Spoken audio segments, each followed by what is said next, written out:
going to work every day so you can pay your mortgage so you can go to work the next day. And I was like, well, I feel like I could actually live down here.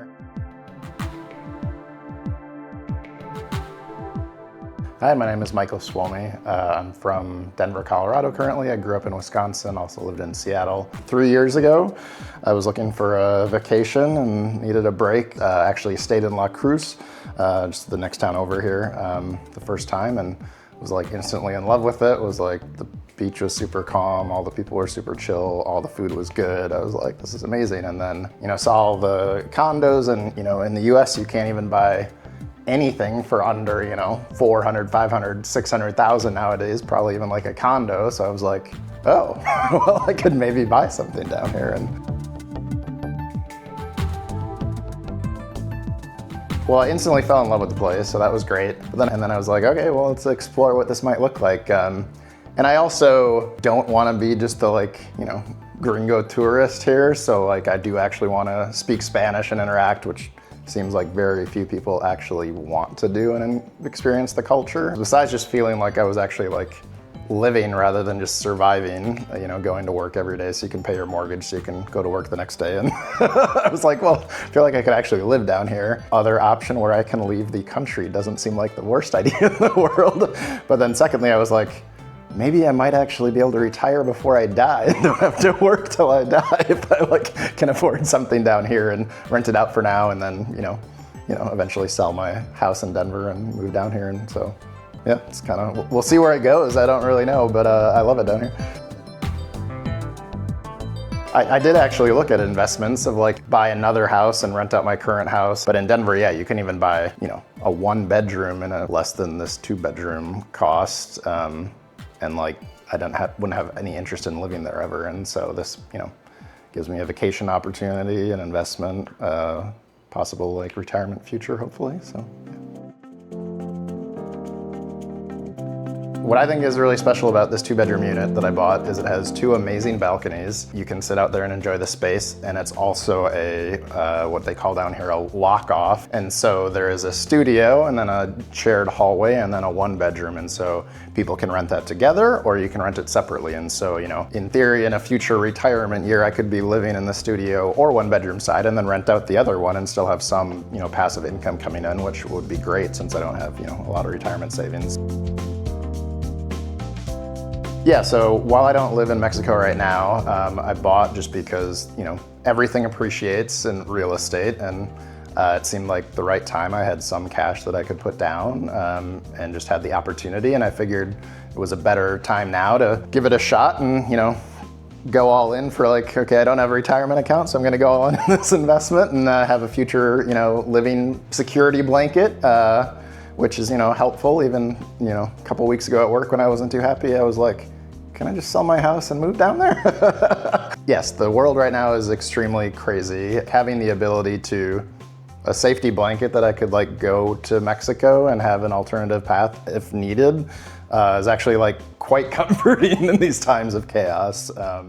Being here feels like a familial place. Maybe I wasn't intended to live in the US. Because I think there's some people that would look down the road and be like, oh, there's a, car that's rusting out on the corner. And I'm like, okay, yeah. And I'm like, that's cool.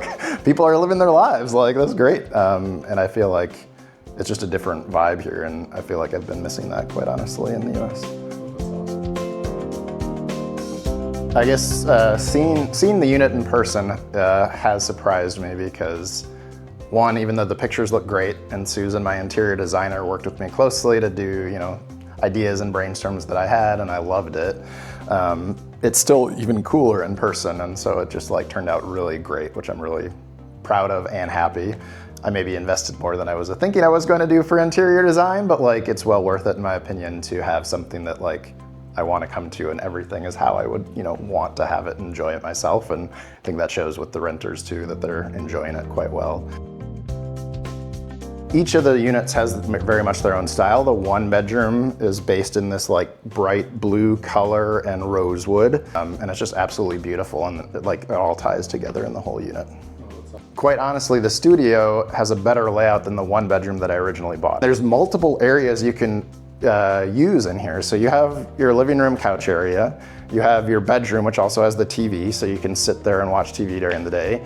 You have a bar top slash, mini island that's connected, so it's not independent, so it works much more practically and better. And that's all in a studio. Like, that's pretty unheard of in a studio. So the layout's been perfect. The studio's rented a bunch by itself. We've also rented the unit together, but everyone loves it. It's got all 5-star ratings so far and doing really well.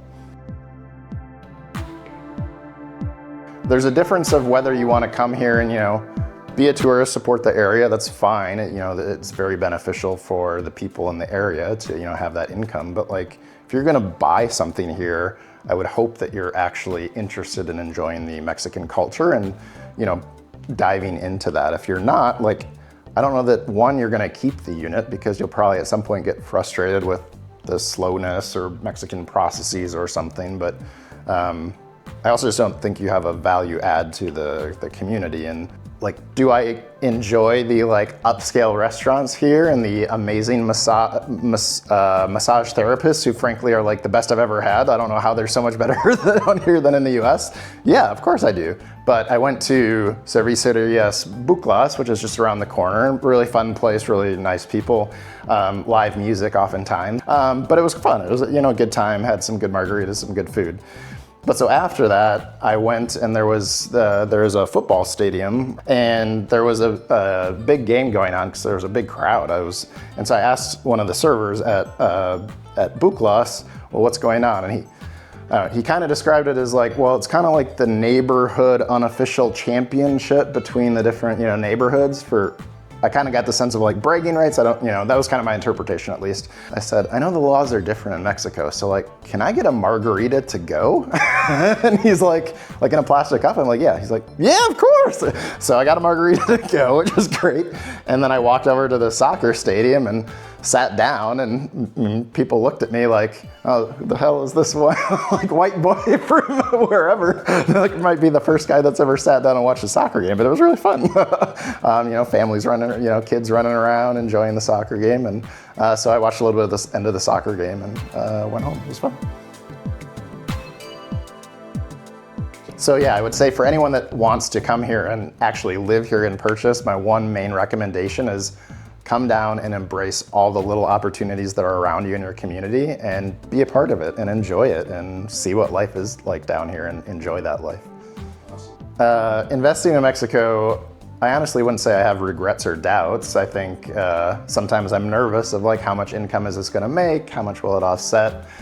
Is this the right financial decision? You never know which way the market's gonna go. And so it is, a risk, right?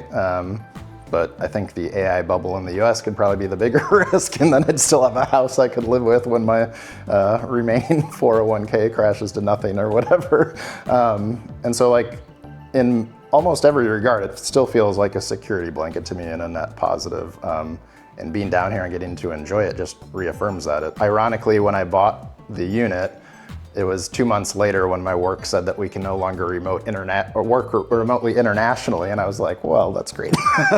So I had originally thought that I could work down here, for 4 months and live down here and work even while I'm still working in the US, but that's no longer the case, which is fine. So when I come down here, this is the third time I've been down here. Every time I love it. I realize I'm on vacation, and so vacation is usually fun and nice, but like, I feel much more alive and engaged than I do back home. And so like everything seems like an upside to me. And I have some, dreams of my own potentially down the road of maybe if I can retire here, I could open like an English school that could like help people that maybe don't have the disposable income that a lot of the richer, folks do. I don't know, it's a dream that one day I might do, but yeah, life just feels real down here and I really enjoy it.